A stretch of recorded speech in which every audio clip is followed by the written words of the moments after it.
Hello, it's Monday, July the 11th, 2011, and I'm Martin Smith with the Daily Outlook from UFXBank. The dollar traded mixed against most of the major currencies due to a decline in risk appetite among investors and negative economic data. The non-farm payrolls grew at their slowest pace in 9 months as unemployment rose to 9.2%, the highest level this year. Stock markets closed negative as the Dow fell by 0.49% and the Nasdaq lost 0.45%. Crude oil dropped for the first time in 2 weeks by 2.70%, closing at $95.90 a barrel. Gold rose by 0.75% and closed at $1,542 an ounce.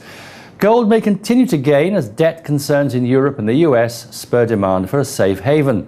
Today, no economic data is expected.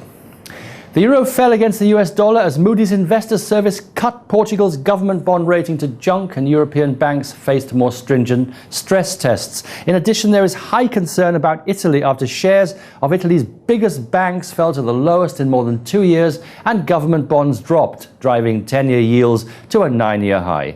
Trading below resistance at 142.70 will keep the momentum negative for the pair. Overall, the euro-dollar traded with a low of 141.96 and a high of 144.65. Today, no economic data is expected. The pound strengthened against the greenback due to positive PPI, which rose by 0.40% versus 0.10% forecast.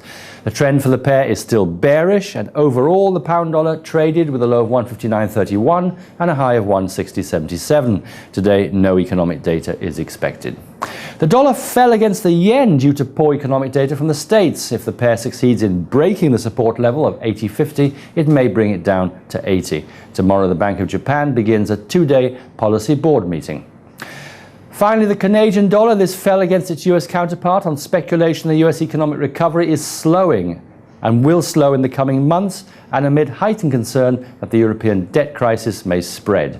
The Canadian economy's main export is oil, so if the global economy slows, it will damage the local economy. Today, housing starts are expected to grow by 182,000 versus 184,000 previously, and BOSC Business Outlook survey is expected. Well, that's it from me. Be sure to visit us at UFXBank for simple, safe, secure trading.